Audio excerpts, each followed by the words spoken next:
Hello friends, welcome back to my YouTube channel let's learn PSIR। So friends, कैसे हैं आप सब? I hope आप सब बहुत ही बढ़िया होंगे, बहुत ही मस्त होंगे और काफ़ी बेहतरीन तरीके से अपनी पढ़ाई को कंटिन्यू कर रहे होंगे। सो फ्रेंड्स, हम लोगों ने स्टार्ट किया था जिन बॉडीन को पढ़ना, उनके बारे में समझना, जिसमें कि हम लोगों ने अभी तक उनके बायोग्राफी के साथ साथ उनके थ्योरी ऑफ स्टेट और एब्सोल्यूट सॉवरेनिटी को काफ़ी अच्छे तरीके से कवर कर लिया। और आज हम लोग करने जा रहे हैं इस सीरीज का फोर्थ पार्ट, जो कि जीन बॉडीन के लॉ सिद्धांत पे बेस्ड है। So friends, be energetic and let's get started. तो चलिए फ्रेंड्स, स्टार्ट करते हैं हम लोग जीन बॉडीन ऑन लॉ को समझना उनके दिए गए एक प्यारे से कोट के साथ। Natural law is so called not because it is not enacted by man but because it does not have to be enacted by man. Friends, ये जो कोट आप देख रहे हैं, ये जिन बॉडीन के द्वारा दिया गया है, जिसके माध्यम से वो बताना चाहते हैं, समझाना चाहते हैं कि मतलब जो जिन बॉडीन है वो ये कह रहे हैं कि जो नेचुरल लॉ है, ठीक है, वो नेचुरल इसलिए है, ठीक है, प्रकार मतलब प्राकृतिक इसलिए कहलाता है क्योंकि इसमें मनुष्यों द्वारा बनाया नहीं जाता है, ठीक है, किसी भी ह्यूमन बीइंग्स का उसमें कोई भी इन्वॉल्वमेंट नहीं होता है और ना ही इसके फॉर्मेशन में मतलब ह्यूमन बीइंग्स का कोई रिलेशन हो सकता है, इसमें होगा ही नहीं, बल्कि ये पूरी तरह से क्या है, स्वाभाविक होता है, ठीक है, पूरी तरह से ये नेचुरली इसका फॉर्मेशन होता है। और यह मानव जीवन के लिए बहुत ही ज़्यादा आवश्यक है। क्यों आवश्यक है? क्योंकि देखिए, ये मतलब जो नेचर है ना, ये हम लोगों को बहुत सारा अधिकार देता है, ठीक है, बहुत सारी राइट्स हम लोग को प्रोवाइड करवाता है। जैसे कि हम लोगों को ऑक्सीजन लेने से, हम लोगों को सांस लेने से, ब्रीदिंग से कोई नहीं रोक सकता है, ठीक है, कोई भी लॉ हम लोग को नहीं अवॉइड कर सकती कि तुम लोग सांस मत लो, क्योंकि ये हम लोगों को नेचर नहीं दिया है, ठीक है। नेचर ऑफ मतलब जो सर्वाइवल ऑफ द फिटेस्ट है, ये प्रॉपर्टी नेचर का है, ठीक है। जो ताकतवर होगा, जो इस नेचर को झेल पाएगा, वही यहाँ पे सरवाइव करेगा। ये किसका दिया हुआ है? ये नेचर का दिया हुआ है, ठीक है। और ये सारे चीज़ों को कोई हम लोगों से छीन नहीं सकता। अगर हम लोग इस क्लाइमेट में रहने के लिए सही है, ठीक है, तो सरवाइव कर सकते हैं, ठीक है। लेकिन हम लोगों को ऐसा कोई भी लॉ आज तक नहीं बनाया जो इन सारे प्रॉपर्टीज़ को हम लोग से छीन सके, अलग कर सके। Got it? इसीलिए यहाँ पे जिन बॉडी ने ये कहना चाह रहे हैं कि नेचुरल लॉस इसलिए नेचुरल है क्योंकि इसमें ह्यूमन बींग्स का कोई भी इन्वॉल्वमेंट नहीं होता है और ना ही इसमें कोई इन्वॉल्वमेंट हो सकता है। ये पूरी तरह से प्राकृतिक निर्मित होता है, पूरी तरह से ये नेचुरल फॉर्मेशन इसका होता है। Got it? तो चलिए फ्रेंड्स, हम लोग अब आगे बढ़ते हैं और जैसा कि हम लोगों ने पहले डिसाइड किया था कि हम लोग इस जिन बॉडी वाले सीरीज को टोटल 6 पार्ट में कवर करने वाले हैं, इनके पूरे थ्योरीज को, जिसमें कि हम लोगों ने अभी तक इनका फर्स्ट पार्ट इंट्रोडक्शन ऑफ जिन बॉडीन और इसके बायोग्राफी को काफ़ी अच्छे तरीके से कवर कर लिया, ठीक है। और हम लोगों ने इनके साथ ही साथ जिन बॉडीन ऑन स्टेट को, फिर जिन बॉडीन ऑन एब्सोल्यूट सॉवरेनिटी को भी काफ़ी अच्छे तरीके से कवर कर लिया है। और आज हम लोग करने जा रहे हैं इस सीरीज का फोर्थ पार्ट, जो कि जिन बॉडीन ऑन लॉ पे बेस्ड है, ठीक है फ्रेंड्स। आने वाले इनके वीडियोस में हम लोग देखेंगे जिन बॉडीन on private property and taxation के बारे में ये क्या कहते हैं। और जो इनका लास्ट वीडियो होने वाला है वो उनके क्रिटिसिज्म पे बेस्ड होगा, जिसमें कि हम लोग इनके सारे क्रिटिकल एनालिसिस को समझेंगे, अलग अलग थिंकर के अलग अलग आर्ग्यूमेंट्स के द्वारा जो इनको क्रिटिसाइज किया गया है। Getting it? तो चलिए फ्रेंड्स, हम लोग अब आगे बढ़ते हैं और देखते हैं कि बॉडीन्स का लॉ पे क्या पॉइंट ऑफ व्यू था, वो किस नज़रिए से लॉ को देखते हैं और लॉ के बारे में अपना क्या कॉन्सेप्ट, क्या थ्योरी वो देते हैं। Getting it? तो चलिए फ्रेंड्स, हम लोग आगे बढ़ते हैं। तो फ्रेंड्स देखिए, जो जिन बॉडीन थे ना, उनका क्या मानना था कि जो लॉ होता है वो लॉ स्टेट के सॉवरेन पावर से डिराइव होती है, ठीक है। यानी कि क्या होता है इसका मतलब, देखिए, जो प्रिंस होगा ना, वो क्या करेगा, वो स्टेट के सॉवरेन पावर को यूज करके, क्योंकि पावर स्टेट के पास लाइज करता है, प्रिंस उसके थ्रू उसको यूज करता है, ठीक है।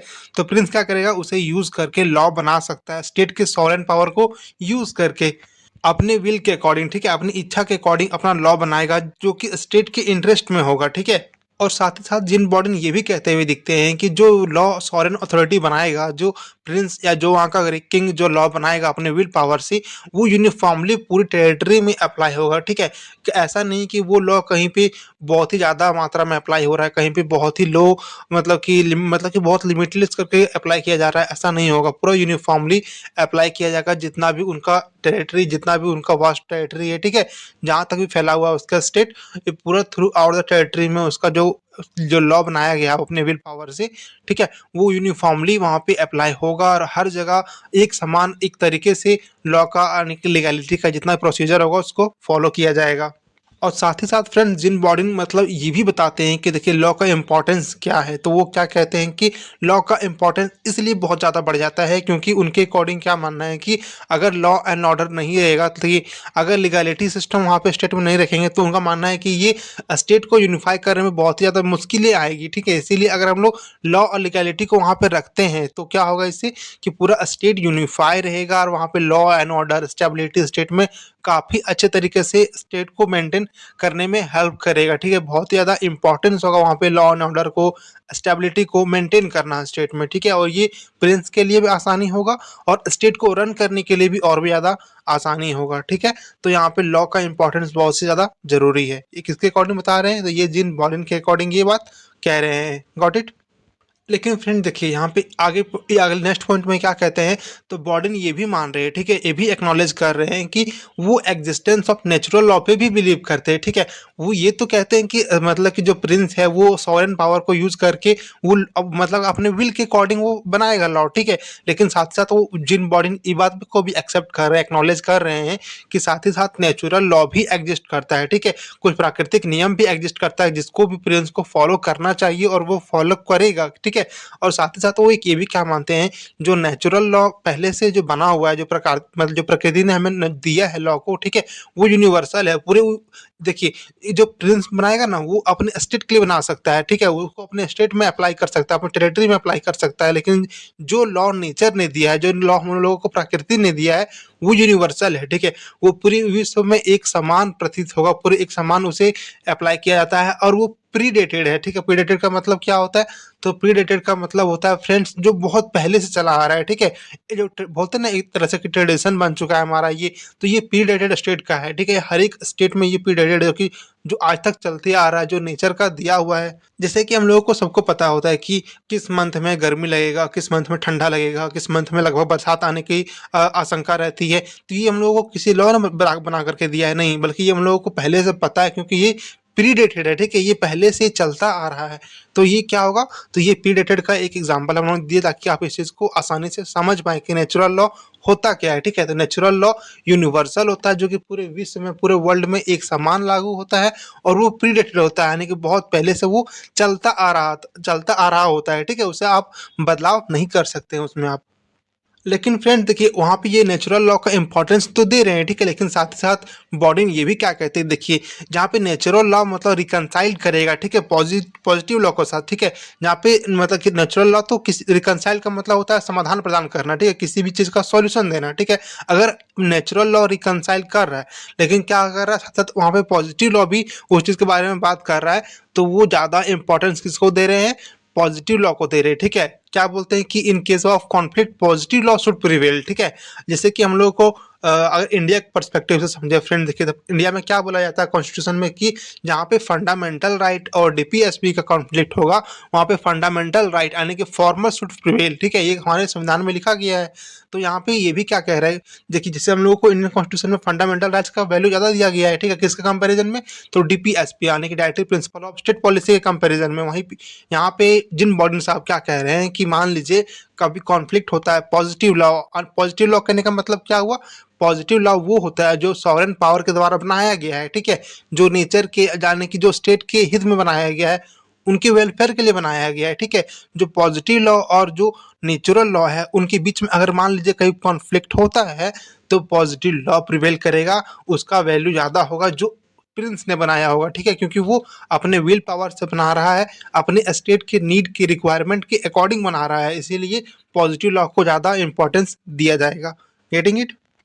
साथ ही साथ फ्रेंड्स वो नेक्स्ट पॉइंट में ये भी क्या कहते हैं कि देखिए जो बेस्ट फॉर्म ऑफ गवर्नमेंट होगा ना वो वही होगा जो स्टेट में लॉ एंड ऑर्डर को मेंटेन कर सकता है, पब्लिक ऑर्डर को मेंटेन कर सकता है, और साथ ही साथ वो स्टेट के डिग्निटी को काफ़ी ज़्यादा स्टेबल रख सकता है और मेंटेन रख सकता है। ठीक है, आप स्टेट को किसी भी तरीके का हार्म नहीं होने दे रहे हैं, स्टेट में किसी तरीके का मुसीबत नहीं आने दे रहे हैं, स्टेट में रहने वाले सारे सिटीजन्स का नीड का फुलफिल कर रहे हैं आप। ठीक है, जो इस रिक्वायरमेंट को फुलफिल कर रहा है सबसे बढ़िया सबसे बेस्ट फॉर्म ऑफ गवर्नमेंट वही होगा, चाहे वो कोई भी गवर्नमेंट हो। अगर वो डेमोक्रेसी फॉर्म मतलब किस चीज़ को फुलफिल कर पा रहा है तो वो सबसे बेस्ट फॉर्म ऑफ गवर्नमेंट होगा, अगर मोनार्की कर पा रहा है तो मोनार्की सबसे बेस्ट फॉर्म ऑफ गवर्नमेंट होगा। तो बेसिक बात ये है कि जो सारे इन रिक्वायरमेंट को फुलफिल करेगा, वो सबसे best form of government establish करेगा जिन बॉडी के अकॉर्डिंग। Got it. और इसीलिए फ्रेंड देखिए यहाँ पे क्या बोलते हैं, ये मतलब जिन बॉडी साहब की जो लॉ है ना वो कमांड है, ठीक है। किसका कमांड है? ये सॉवरेन पावर का कमांड है। सॉवरेन प्रिंस क्या करता है कि मतलब लॉ को अपना एज ए टूल यूज करके ये पावर को मतलब कि चलाता है, ठीक है। स्टेट में पावर को रन करता है कि हम लोग पावर कैसे स्टेट में रन कर सकते हैं, ठीक है। इसका कमांड कौन देता है? तो ये लॉ देता है। लॉ उन लोगों को हर चीज़ पे गाइड करता है कि आगे क्या करना है, क्या नहीं करना है, किस बेसिस में कितना करना है, कितना क्वांटिटी में नहीं करना है, ठीक है। अगर वहाँ पे प्रॉपर एक लॉ बना हुआ रहेगा, ठीक है, मतलब सीक्वेंस में काफ़ी अच्छे तरीके से लॉ बना हुआ रहेगा, तो उसको पता होगा कि हमें किस चीज़ को कितने क्वांटिटी में करना है, क्या नहीं करना है, ठीक है। Getting it? तो चलिए फ्रेंड्स, हम लोग आगे बढ़ते हैं और देखते हैं कि जिन बॉडी लॉ के बारे में और क्या-क्या कहते हैं। तो फ्रेंड्स देखिए, हम लोग को ऐसा क्यों दिख रहा है कि मतलब जो जिन बॉडीन साहब है वो नेचुरल लॉ को, पॉजिटिव लॉ को, दोनों को इतना ज़्यादा इंपॉर्टेंस दे रहे हैं, दोनों को बैलेंस लेकर के चल रहे हैं, ठीक है। वो दोनों की बातों को मान रहे हैं कि जहाँ पे नेचुरल लॉ जरूरी है वहाँ पे नेचुरल लॉ को भी फॉलो करना चाहिए, लेकिन जहाँ पे मतलब कॉन्फ्लिक्ट जैसा केसेस होता है वहाँ पे पॉजिटिव लॉ को प्रिवेल करना चाहिए। तो इतने सारे मतलब केसेस वो क्यों बता रहे हैं, क्यों दे रहे हैं, ठीक है। तो देखिए, तो क्या होता है कि एक तरफ जहाँ पे काफ़ी ज़्यादा रिलीजियस कॉन्फ्लिक्ट चल रहा था, कहाँ पे? फ्रांस में, जहाँ पे जिन बॉडीन का जन्म हुआ था, ठीक है। जहाँ पे इतने सारे रिलीजियस कॉन्फ्लिक्ट चल रहे थे, वहीं पे जिन बॉडीन क्या कर रहे थे कि रिलीजियस टॉलरेंस का बात कर रहे थे, ठीक है। रिलीजियस टॉलरेंस का मतलब क्या होता है फ्रेंड? देखिए, धार्मिक सहिष्णुता होता है इसका मतलब, ठीक है। जहाँ पे पूरे मतलब फ्रांस में, पूरे वहाँ पे यूरोप में मतलब कि जो उस पीरियड में ना पूरे यूरोप में ही वहाँ पे ऑलमोस्ट पूरे यूरोप में ही मतलब कि पूरा वॉर का सिचुएशन छिड़ा हुआ था। हर एक कोई मतलब रिलीजियस कॉन्फ्लिक्ट में भिड़ा हुआ था कि चर्च प्रिवेल करेगा या पोप का राज्य चलेगा या तो फिर पॉलिटिक्स का राज चलेगा। इस बात को लेकर काफ़ी ज़्यादा भिड़ंत चल रही थी यूरोप में हर एक जगह, ठीक है। तो हम लोग को दिखता है कि उस एरा में, उस दौर में जहाँ पे रिलीजियस कॉन्फ्लिक्ट इतनी भारी मात्रा में चल रहे थे, वहीं पे जो जिन बॉडीन साहब है वो रिलीजियस टॉलरेंस की बात कर रहे थे कि नहीं, हम लोगों को धार्मिक सहिष्णुता रखनी चाहिए, ठीक है। धर्म को आप लोग मानो लेकिन आप लोग स्टेट को ज़्यादा इंपॉर्टेंस दो, ठीक है। ये बात को कौन कह रहे थे? जिन बॉडीन कह रहे थे। और इसीलिए हम लोग को जिन बॉडीन ये कहते हुए दिखते हैं, ये एडवाइस देते हैं कि देखो सॉवरेन, ठीक है, जो वहाँ का सॉवरेन पावर रहेगा उसके पास हक रहेगा, प्रिंस के पास हक रहेगा कि वो एक स्टेट का कोई रिलीजन डिटरमाइन कर रहे, ठीक है, कि वहाँ पे रिलीजन रहेगा। अगर रहेगा तो उसका वैल्यू कितना दूर तक प्रिवेल करेगा, कितना दूर तक उसका डोमेन रहेगा, ठीक है, कौन सा रिलीजन वहाँ पे रहेगा, इस चीज़ को डिसाइड करने का वहाँ पे मतलब कि अधिकार होता है। किसके पास? सॉवरेन अथॉरिटी यानी कि द प्रिंस के पास अधिकार होगा, ठीक है। लेकिन साथ ही साथ वो ये भी कहते हैं कि मान लीजिए अगर कोई डिसीजन लिया गया, ठीक है, किसी बात को लेकर डिसीजन लिया गया कि मान लीजिए यहाँ पे मतलब कि ये धर्म प्रिवेल करेगा, ठीक है। लेकिन फिर क्या कहते हैं कि वो मतलब हर एक इंडिविजुअल को, स्टेट में रहने वाले हर एक इंडिविजुअल को वो अलाउ करेगा, ठीक है, ताकि वो अपने बिलीफ को जो पहले से वो प्रैक्टिस कर रहा है उसको भी प्रैक्टिस करे, ठीक है। और इसके जिसको मान लीजिए उसका किसी और पे फेथ है, ठीक है, स्टेट ने किसी और रिलीजन को वहाँ पे बनाया फॉर्मर, ठीक है, कि ये स्टेट का रिलीजन होगा, लेकिन मान लीजिए कोई इंडिविजुअल किसी और गॉड पे या किसी और रिलीजन पे वो फेथ रखता है, ठीक है, वो प्रैक्टिस करना चाहता है, तो स्टेट ये भी कहती है कि उसको बिना मतलब परसिक्यूशन का, ठीक है, उसे बिना उत्पीड़न का, मतलब परसिक्यूशन मतलब होता है उसे परेशान नहीं करेगा, ठीक है, उसे इस बात के लिए मतलब गिल्ट फील नहीं करवाएगा कि वो जो कर रहा है, जो प्रैक्टिस कर रहा है वो गलत है, ठीक है, वो स्टेट के विरुद्ध है। ऐसा नहीं कर रहा है। जैसे हम लोगों के इंडिया में क्या है, तो यहाँ पे मतलब कि पंथ निरपेक्ष है, ठीक है, आप किसी भी धर्म को फॉलो करो, इससे कोई मतलब नहीं है स्टेट को, ठीक है। तो उसी तरह यहाँ पे क्या बोल रहे हैं कि आप हर एक इंडिविजुअल को छूट देंगे, ठीक है, कि आप उनको जो रिलीजन फॉलो करना है वो करे विदाउट एनी परसिक्यूशन। आप उसको बिना उत्पीड़न का, बिना कोई परेशानी का आप उसे फॉलो करने का भी अधिकार देंगे। लेकिन अगर प्रिंस चाहे तो वो कोई भी स्टेट का रिलीजन डिसाइड कर सकता है, लेकिन इसका मतलब ये नहीं कि वो हर एक इंडिविजुअल पे बाइड होगा, ठीक है। वो हर एक मतलब इंडिविजुअल अपने अकॉर्डिंग उसे फॉलो कर सकता है। Got it?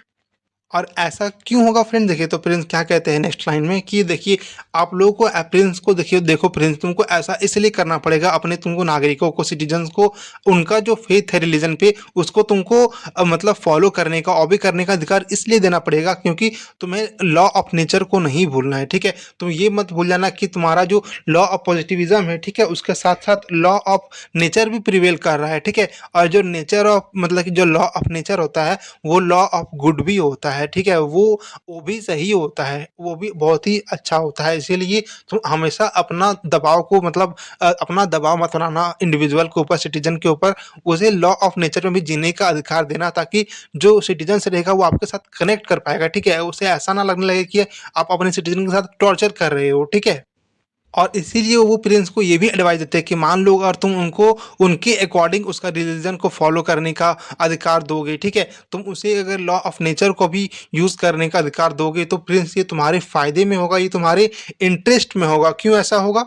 तो जिन बॉर्डन साहब क्या कहते हैं कि देखो, अगर तुम मान लो कि अपने सिटीजन्स को, हर एक इंडिविजुअल्स को उनका जो अधिकार है, उनका जो बिलीफ है, उसको तुम यूज़ करने का अगर अधिकार दोगे, तो वहाँ से क्या होगा कि उन लोगों के अंदर फेथ डेवलप होगा, लॉयल्टी आएगा। किसके लिए? स्टेट के लिए लॉयल्टी आएगा, प्रिंस के लिए लॉयल्टी आएगा, ठीक है? और वो तुम्हारे साथ काफ़ी लॉन्ग टाइम तक अच्छे से रह सकते हैं, अच्छा बॉन्डिंग तुम्हारे बीच बन सकता है। वो तुम्हारे तुमको मतलब तुम्हारे लिए, स्टेट के लिए वो डिवोट रहेंगे, ठीक है? वो तुम्हारे डिवोटी बन के रहेंगे, तुम्हें कभी भी धोखा नहीं देंगे, तुम्हारे खिलाफ कोई भी कॉन्स्पिरेसी नहीं करेंगे, ठीक है?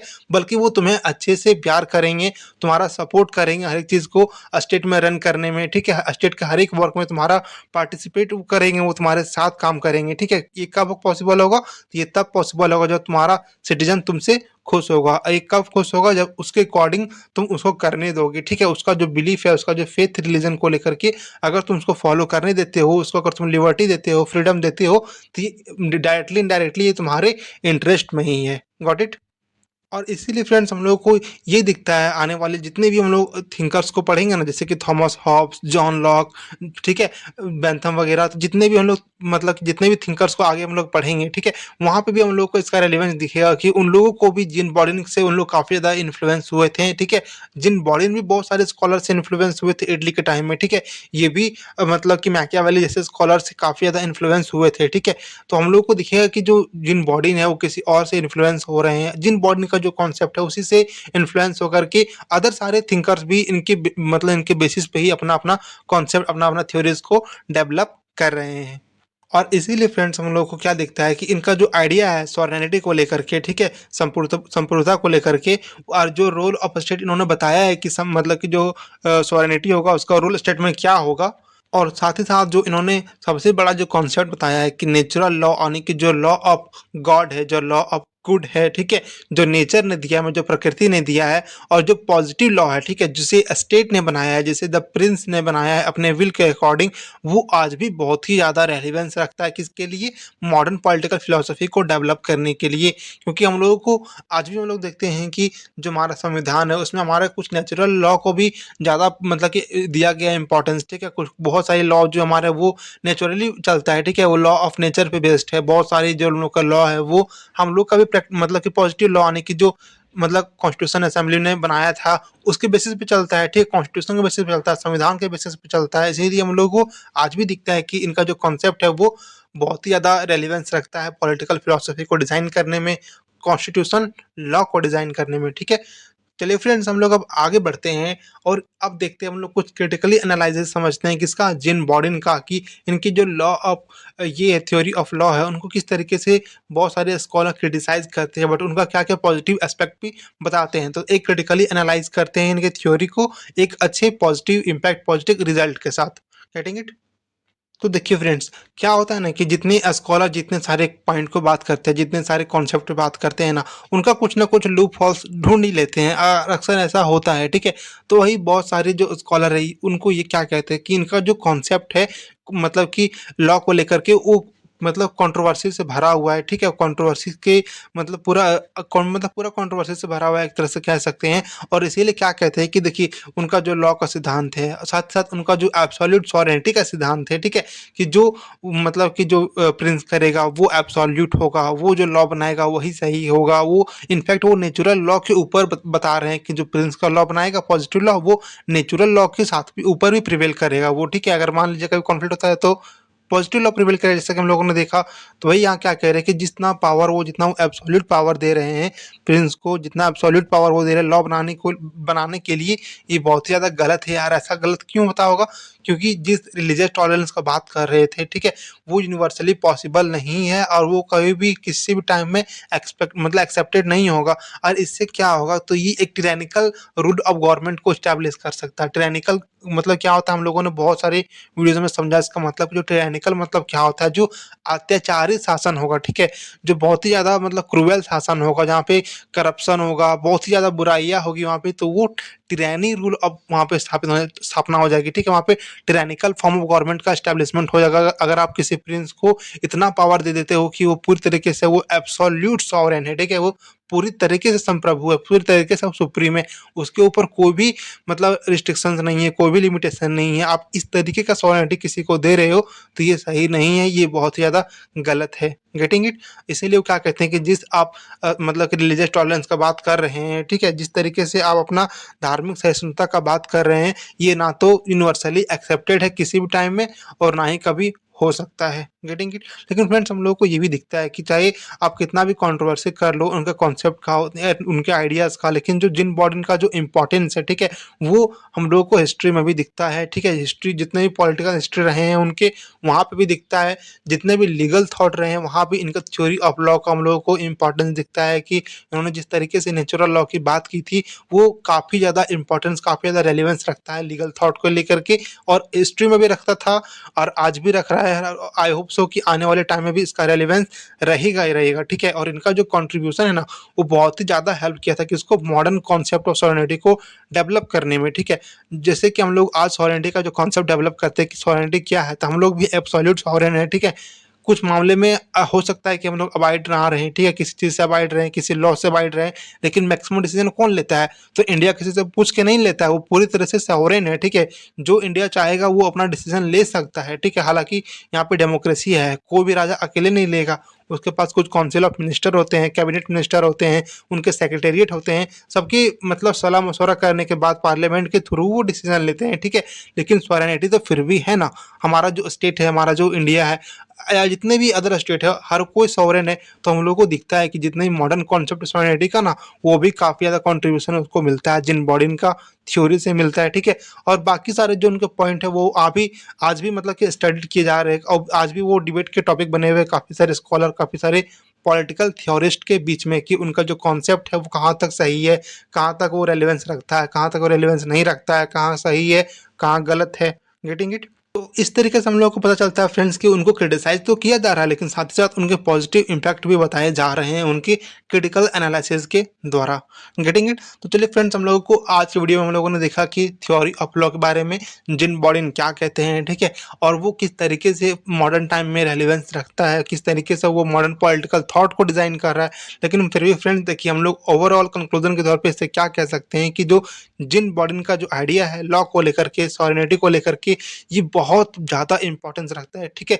ये बहुत ही ज़्यादा मतलब वैल्यूएबल क्यों है? क्योंकि ये मतलब बहुत ही ज़्यादा इम्पैक्ट डालता है किस पे? इवोल्यूशन ऑफ पॉलिटिकल फिलॉसफी पे, ठीक है? जितने पॉलिटिकल फिलॉसफी इवॉल्व हो रहे हैं, उसमें बहुत ज़्यादा इम्पैक्ट है इनका, किनका? जिन बॉडीन के theory of law, theory of sovereignty का, ठीक है? और जितने भी लीगल थ्योरी बन रहे हैं, खास करके जो लॉ पे बेस्ड है, वो लॉ पे बेस्ड जितने भी थ्योरी बन रहे हैं ना, उसमें जिन बॉडीन का जो थ्योरी ऑफ लॉ है, उनका रेलेवेंस, उनका इम्पैक्ट, उनका मतलब रिफ्लेक्शन कहीं ना कहीं हम लोगों को दिखता है हर एक लीगल थ्योरी में। अगर हम लोग इंडिया के भी लीगलिटी का बात करें, तो यहाँ भी हम लोग को नेचुरल लॉ और पॉजिटिव लॉ दोनों का रेलेवेंस, दोनों का इम्पैक्ट काफ़ी अच्छे तरीके से दिखता है। इनका जो कंट्रीब्यूशन रहा है वो बहुत ही ज़्यादा हम लोग को दिखता है कि जो मॉडर्न नेशन स्टेट है, ठीक है, वहाँ पे इमर्ज कर रहे हैं। खास करके मतलब जितने भी नेचर स्टेट बना रहे हैं, वहाँ पे हर एक इंस्टीट्यूशन में कहीं ना कहीं थोड़ा बहुत नेचुरल राइट दिया जाता है कि आप नेचुरल लॉ को भी फॉलो कर सकते हैं, ठीक है? इसीलिए फ्रेंड देखिए, आप किसी को कितना भी क्रिटिसाइज़ क्यों ना करें, लेकिन फिर भी उनका जो कंट्रीब्यूशन है रह रहा है। आज हम लोग जिन बॉडीन को पढ़ रहे हैं, इसका मतलब कहीं न कहीं उनका जो कंट्रीब्यूशन है वो उनके क्रिटिसिज़्म से ज़्यादा बढ़ कर के है, ठीक है? बाकी किसी ने मतलब हर किसी में थोड़ा बहुत लूप होल्स होते ही हैं, ठीक है? इसलिए आप इस चीज़ को लेकर के आप आगे नहीं बढ़ सकते हैं। आपको उन चीज़ को भुला करके उनके पॉजिटिव चीज़ों को देखना होगा, उनके अच्छाइयों को देखना होगा, ताकि आप क्या कर सकते हैं कि उन चीज़ों को भूल करके आप और अच्छे तरीके से इसे मतलब कि आगे बढ़ा सकते हैं और इसको पॉजिटिव डायरेक्शन में आप लेकर के जा सकते हैं। Getting it? तो आई होप सो फ्रेंड कि आपको ये वीडियो काफ़ी पसंद आया हो, थ्योरी ऑफ लॉ आपको बहुत अच्छे तरीके से समझ में आ गया हो। अगर थोड़ा-सा भी डाउट होगा तो आप बिल्कुल मतलब बेझिझक कमेंट बॉक्स में टाइप कीजिएगा अपना कन्फ्यूज़न को, मैं उसका सॉल्यूशन प्रोवाइड करवा दूँगा। Getting it? तो चलिए फ्रेंड्स, हम लोग आज के वीडियो को वाइंड अप करते हैं। आई होप कि आपको वीडियो काफ़ी पसंद आया हो। वीडियो अगर पसंद आया हो तो वीडियो को एक लाइक करें, अपने फ्रेंड्स के साथ भी शेयर करें और अगर आप इस चैनल पर नए हैं चैनल को सब्सक्राइब कर लें और बेल आइकन प्रेस करना बिल्कुल भी ना भूलें ताकि आने वाले सारे वीडियो का अपडेट नोटिफिकेशन आप तक सबसे पहले पहुंचे। तो मिलते हैं फ्रेंड्स नेक्स्ट वीडियो में, तब तक के लिए जय Hind, Vande Mataram, thank you, bye bye.